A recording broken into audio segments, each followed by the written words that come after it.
I'm Dingo Cannon, and this is Standing Ground, and this is Leaving Neverland 2. The Corey Feldman, Macaulay Culkin files, two people that I think could weigh in really, really heavy in this case. And I think we have to investigate this more. Corey Feldman, Macaulay Culkin, what are they saying about Leaving Neverland? Let's have a look right now. And here we go. I haven't read much, but I know I don't really want to watch it. I have my own reserved feelings about it, but I think that if you're going to do something like that so late in the game after the fact, it makes it very hard to believe when somebody has repeatedly stood up for this person, repeatedly, backed this person, and then even went to them for employment just a few years ago.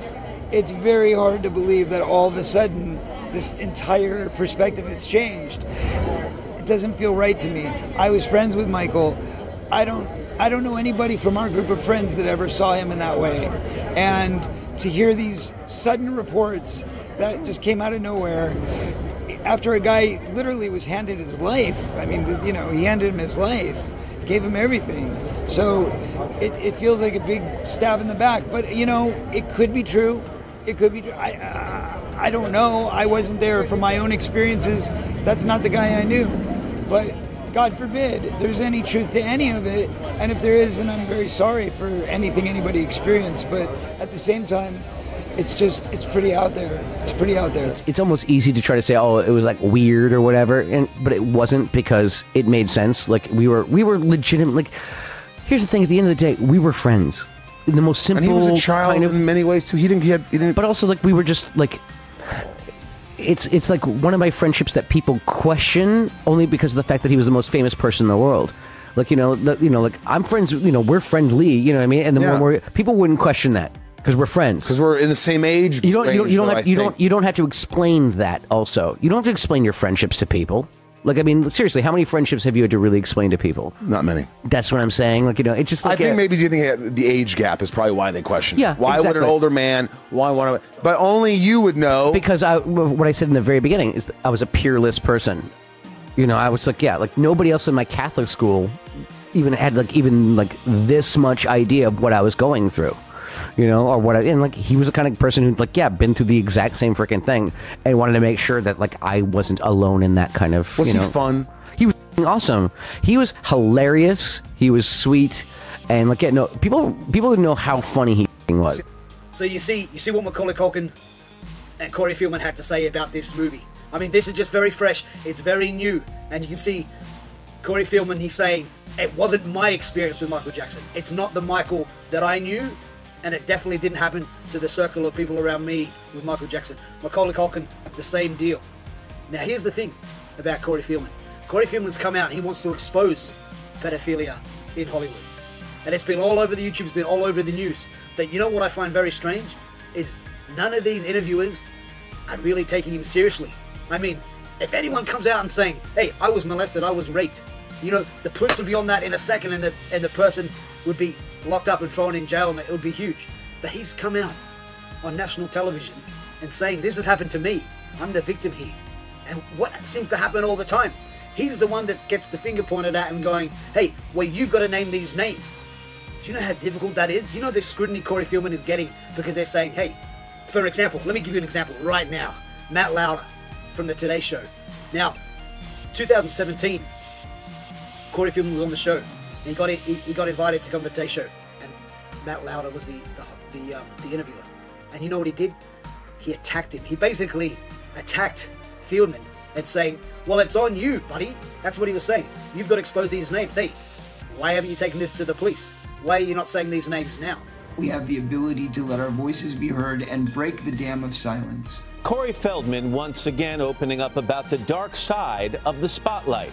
In a new YouTube video, the former child star vowing to expose a ring of Hollywood pedophiles who he claims abuse thousands of children. I can name 6 names, one of them who is still very powerful today. Feldman posting the video after launching an online campaign aimed at raising $10 million to fund his plan to reveal what he calls the truth. I propose to do this by making a film that'll be the most honest and true depiction of child abuse ever portrayed. by telling my own story in a very real way. We're fighters for truth, justice, and the American way.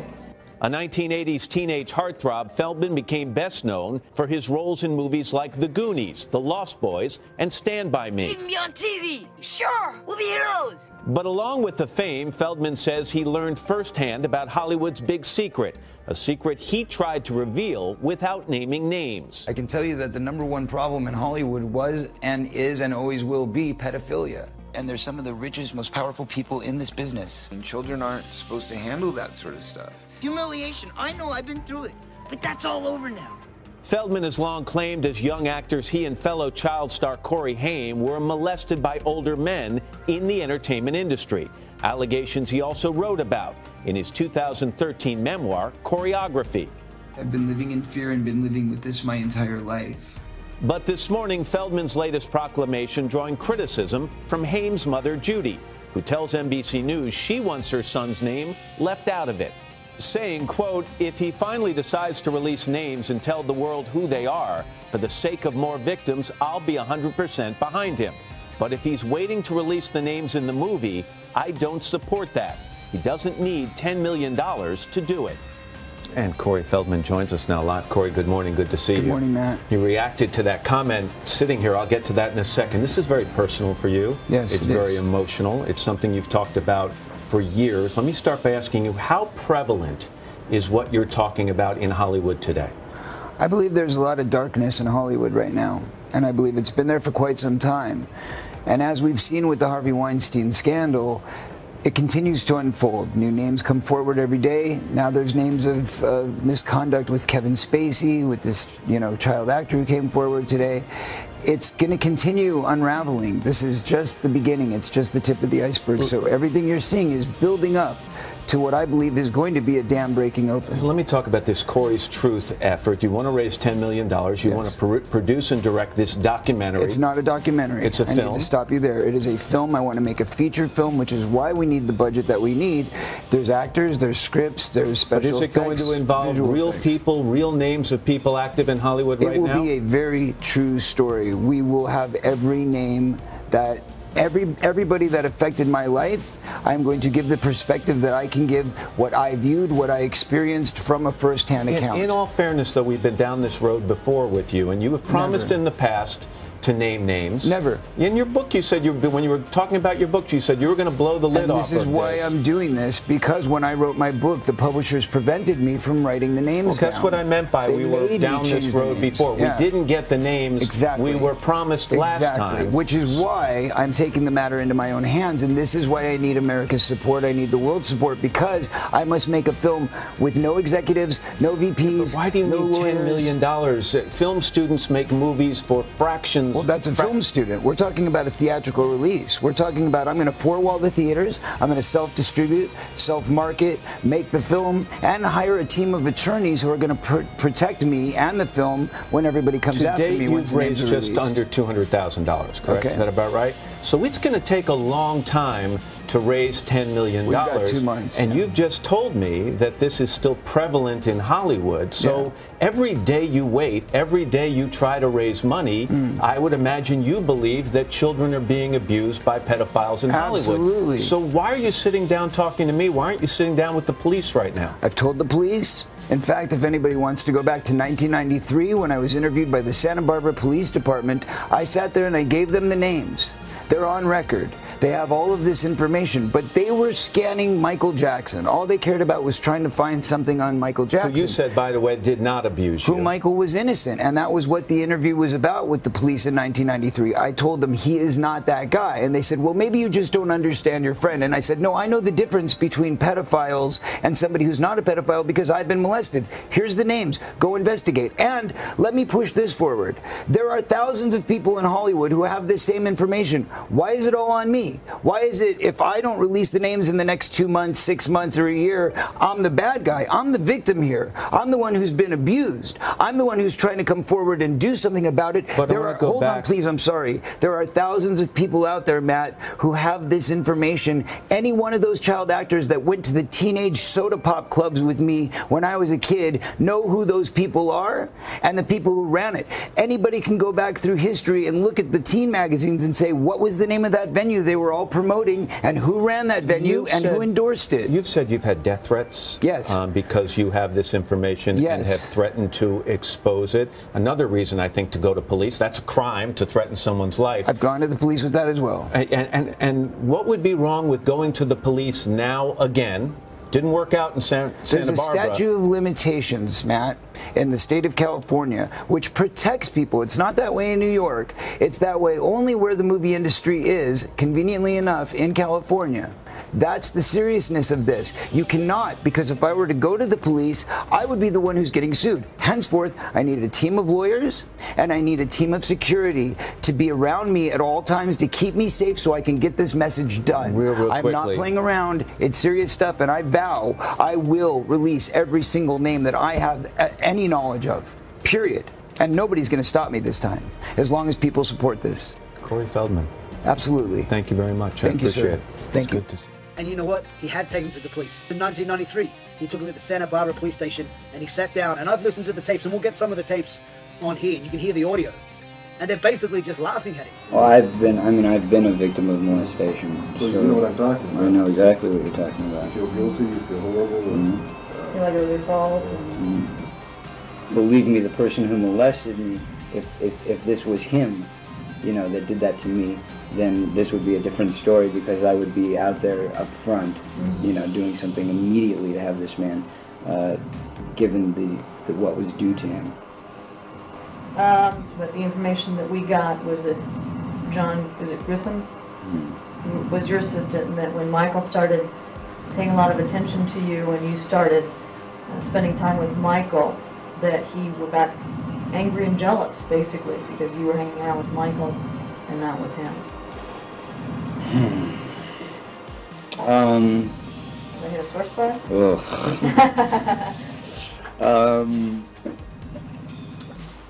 First of all, I knew Michael long before I knew John Grissom. And John Grissom was the guy who molested me. So, I don't know where he got the facts from, but, I mean, they're kind of messed up. But John Grissom, you know, was the guy who molested me, and I'm sure he probably was jealous of how much I respected Michael and how much I hung around Michael.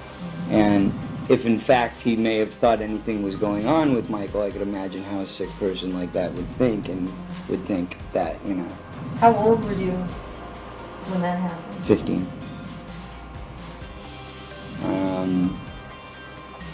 You're not have to, we're not asking you to tell us about right, it. No, I mean, I'm just, no, I mean. Did anything happen? With him? What do you mean? No, I never pressed charges. Did you ever report it? No. But, I mean, I should have. But I was so like those feelings you say, I was so scared, and I didn't know, he was like my best friend, you know, and I didn't know how to, I mean, I couldn't even look at him in the eye the next day, you know, I always had to pretend it didn't happen. I mean, that was my big thing, is I would pretend it didn't happen. Where's this guy now? I have no idea. Actually, I heard now he's back in California, because he was in Utah for a while. You want to cross him, let you know. Yeah. No. And they're basically just laughing at him.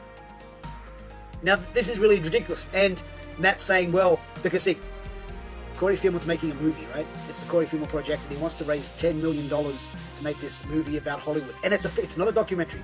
It's a feature-length film about the pedophilia in Hollywood. It's going to be all based on true stories. And this is when he says he's going to name names in Hollywood. But let me tell you this, because this is about Leaving Neverland, Michael Jackson is not one of those names. And he was very, very close to Michael. Very close, as was Macaulay Culkin. And basically they're saying they hung out as friends. They were like legit friends, like think of your friend. Like, we all have at least one friend, right? I have maybe one, if I'm lucky. But no one questions our relationships with our friends. No one goes, hey, why are you friends with him? What's happening behind closed doors, right? But because, as Culkin said, Michael happened to be the most famous person in the world, so his relationship's questioned. Okay, so there was a couple of years different, but a lot of years different. But we know Michael. Everyone, the whole thing is, hey, Michael didn't have a childhood. Michael possibly was abused himself growing up with the Jackson 5. I mean, who knows? I mean, I'm not going to not think that that's not going to come out very, very soon with Michael's father and all the Jackson 5. I mean, this thing is going to open up a can of worms, you know?